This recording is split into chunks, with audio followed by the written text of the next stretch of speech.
Hello guys, education for all channel में आप सभी का हार्दिक स्वागत है। आज हम ईवीएस का एक मोस्ट इम्पोर्टेंट टॉपिक करेंगे, परिस्थितिक तंत्र इकोसिस्टम। इस टॉपिक से एग्जाम में हर बार 2 से 3 प्रश्न बनते हैं, तो प्लीज़ वीडियो को पूरा देखिएगा। 10 मिनट में आपके 2 से 3 प्रश्न पक्के हैं।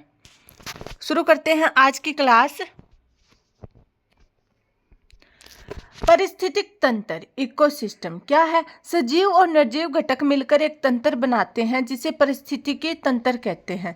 क्या होगा पारिस्थितिकी तंत्र में? सजीव और निर्जीव दोनों घटक शामिल होंगे इसमें, और दोनों मिलकर क्या बनाएंगे? एक तंत्र बनाएंगे जिन्हें हम क्या बोलते हैं? पारिस्थितिकी तंत्र। पारिस्थितिकी तंत्र जलीय हो या स्थलीय, उसकी संरचना 2 घटकों से मिलकर बनी होती है, सजीव घटक व निर्जीव घटक। मतलब चाहे वो जलीय संरचना हो या स्थलीय हो, कौन सी भी हो, वह 2 घटकों से मिलकर बनेगी। कौन कौन से? सजीव और निर्जीव से। ये एक दूसरे के बिना अपूर्ण है। इन दोनों से मिलकर ही अपने वातावरण का संतुलन बना रहता है। अब एक डायग्राम की हेल्प से समझते हैं हम। ये क्या है? पर्यावरण के घटक कौन कौन से? एक है मानव निर्मित, दूसरा प्राकृतिक। मानव निर्मित कौन सी है? इमारतें हो गई, पुल हो गए, सड़क हो गए, फैक्ट्री हो गई। और प्राकृतिक कौन से हो गए? जैसे समुद्र हो गया, जल में कौन कौन सी आएंगी? नदियाँ, समुद्र, तालाब। और स्थल में क्या आएगा? पहाड़, चट्टान, पेड़ पौधे, ये आ जाएंगे। और सजीव में क्या गया? अपने जितने भी जीव जंतु है वो आ जाएंगे। और वायु में बादल, वर्षा, बिजली, ये आ जाएंगे। आगे देखते हैं हम सजीव घटक, लिविंग कंपोनेंट। सजीव घटक के अंतर्गत पेड़ पौधे, पशु पक्षी, मनुष्य तथा सूक्ष्म जीव आते हैं। सजीव घटक कौन से होंगे? जिनमें जान होंगी, जो सांस लेते हो, अपनी जनन क्रिया करते हो, वो क्या कहलाएंगे? सजीव घटक कहलाएंगे। इसमें क्या क्या आएंगे? पेड़ पौधे, पशु पक्षी, मनुष्य तथा सूक्ष्म जीव आते हैं। ये घटक एक दूसरे के लिए पोषण का कार्य करते हैं। पोषण के आधार पर सजीव घटकों को 3 श्रेणियों में बांटा गया है। मतलब सजीव घटक वो एक दूसरे के लिए पोषण का कार्य करते हैं और इसको 3 श्रेणियों में बांटा गया है। पहले देखते हैं हम, ये डायग्राम की सहायता समझते हैं। ये पहला क्या है? पेड़ पौधे हैं जो सूर्य की रोशनी से अपना भोजन खुद बनाते हैं। फिर पेड़ पौधों को कौन खाता है? ग्रास ऑपर। ग्रास ऑपर को कौन खाएगा? चूहा या फिर पक्षी, चिड़ी, जैसे ये क्या करते हैं? कीट पतंगों को खाते हैं। चूहे को कौन खा जाएगा? सांप। सांप को कौन खा जाएगा? बाज। बाज की मृत्यु हो जाएगी। मृत्यु को कौन खा जाएगा? छोटे माइक्रो ऑर्गेनिज्म। और फिर से इसको मिट्टी में मिला देंगे और मिट्टी से फिर वो ऊर्जा फिर से पेड़ पौधों में आ जाएगी। ऐसे सर्कल चलता रहता है। अब हम देखते हैं सजीव घटक के 3 कौन कौन से हैं। सबसे पहला है उत्पादक, ऑटोट्रोफ। उत्पादक कौन से होते हैं? उत्पाद करना, मतलब प्रोड्यूस करना, जो कोई चीज अपने आप से खुद से बनाते हो। जो सजीव घटक अपना भोजन स्वयं बनाते हो, मतलब ये अपना भोजन खुद बनाएंगे, वे स्वपोषी कहलाएंगे। स्व मतलब अपने आप, पोषी मतलब अपने आप का खुद को पोषण देना, अपने आप से पोषण देना। इन्हें उत्पादक भी कहते हैं। जैसे हरे पेड़ पौधे, उत्पादक में कौन आएंगे? हरे पेड़ पौधे। हरे पौधे प्रकाश संश्लेषण की क्रिया में सूर्य के प्रकाश की उपस्थिति में कार्बन डाइऑक्साइड और जल लेकर क्लोरोफिल की सहायता से अपना भोजन स्वयं बनाते हैं। उत्पादक आपको समझ में आ गया होगा, जो अपना भोजन खुद बनाते हैं सूर्य की रोशनी में। अब एक डायग्राम से इसको समझते हैं, आपको डायग्राम की हेल्प से ज़्यादा याद होगा। ये क्या है? पेड़ पौधे जो सूर्य की रोशनी और वायु से कार्बन डाइऑक्साइड लेकर अपना भोजन खुद बना रहे हैं। और फिर आगे देखते हैं हम उपभोक्ता। उपभोक्ता क्या होगा? जो जीव भोजन के लिए प्रत्यक्ष अथवा अप्रत्यक्ष रूप से उत्पादक अर्थात हरे पौधों पर निर्भर रहते हैं। मतलब उपभोक्ता कौन होंगे? उत्पादक को खाने वाले, जो अपना भोजन खुद नहीं बनाते। ये चाहे डायरेक्ट रूप से या इनडायरेक्ट रूप से ये रहेंगे पेड़ पौधों पर निर्भर। भोजन के लिए दूसरों पर निर्भर रहने के कारण इन्हें परपोषी कहते हैं। पर मतलब दूसरा, पोषी मतलब पोषण, जो दूसरों से पोषण प्राप्त करे कहते हैं। उपभोक्ता को 3 भागों में बांटा जा सकता है। अब इनको देखते हैं, उपभोक्ता को भी 3 भागों में बांटेंगे। ये क्या है? हेटेरोट्रोप्स या उपभोक्ता। ये पहला, जैसे उपभोक्ता कौन सा होगा? जो केवल हर्बीवोरस, जो शाकाहारी हो, जो सिर्फ पेड़ पौधों पर निर्भर रहता हो, वो सिर्फ घास फूस खाता हो। दूसरा कौन सा है? कार्निवोरस। कार्निवोरस मतलब मांसाहारी, जो मतलब मांस मीट खाकर जीवित रह रहा है, लेकिन रह तो दूसरों का मांस मीट खाकर जीवित रह रहा है, तो मतलब दूसरों पर निर्भर है। तीसरा है ओमनीवोरस। ओमनीवोरस में क्या होता है, जो फल फ्रूट भी खा ले, घास फूस भी खा ले और मांस मीट भी खा ले। इसमें क्या है, कौन कौन से आएंगे, जैसे सुअर हो गया, मनुष्य, बंदर, ये किस में आएंगे, ओमनीवोरस में आएंगे। और मांसाहारी में कौन से आएंगे, शेर, बाघ, चीता, मगरमच्छ, ये मांसाहारी में आएंगे। और शाकाहारी में कौन से आएंगे, गाय, भेड़, बकरी, ये किस में आएंगे, शाकाहारी में आएंगे। अब क्या है, ये एक डायग्राम दिखाया गया है जिसमें ये जो स्वपोषी है ये अपना भोजन सूर्य की रोशनी में खुद तैयार कर रहे हैं। फिर परपोषी है वो स्वपोषी पर निर्भर है, मतलब उनको खा रहे हैं। अब यहाँ पे गाय क्या है, परपोषी है। क्या है, गाय परपोषी है जो पेड़ पौधों पर निर्भर है। ये पेड़ को खा रही है, घास को खा रही है। अब हम देखते हैं उपभोक्ता का प्रथम चरण, क्योंकि इसको 3 भागों में बांटा गया है। प्रथम उपभोक्ता कौन सा आएगा, जो शाकाहारी जंतु भोजन के लिए सीधे उत्पादक अर्थात हरे पेड़ पौधों पर निर्भर रहते हो। जैसे कि हमने पीछे डायग्राम में देखा, गाय है वो डायरेक्ट घास को खा रही है, कच्चा ही खा रही है, उसको ना पका रही है ना को अलग चीज कर रही है, सिर्फ उसे जमीन से उखाड़ के खा रही है। प्रथम चरण के उपभोक्ता कहलाते हैं जैसे गाय, बकरी, हिरण, खरगोश पेड़ पौधों पर निर्भर रहते हैं, मतलब ये डायरेक्ट पेड़ पौधों को खाते हैं जमीन से उखाड़ कर। वो क्या कहलाएंगे, शाकाहारी या प्रथम चरण के उपभोक्ता। दूसरा है अपना द्वितीय चरण के उपभोक्ता।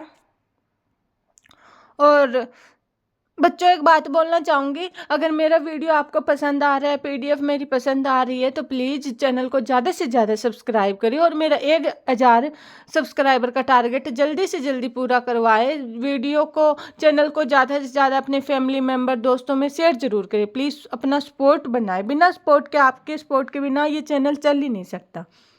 दूसरे अपना द्वितीय चरण उपभोक्ता, सेकंड स्टेज कंज्यूमर, जो शाकाहारी जंतुओं के भोजन के रूप में करते हैं, द्वितीय चरण उपभोक्ता कहलाते हैं। जैसे कि शेर, चीता, भेड़िया आदि।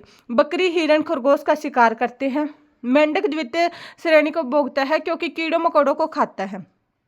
द्वितीय चरण के कौन से आएंगे, वो जानवर आएंगे जो मतलब शाकाहारी जानवरों को खाते हैं। इसमें कौन से आएंगे, मांसाहारी जानवर आएंगे।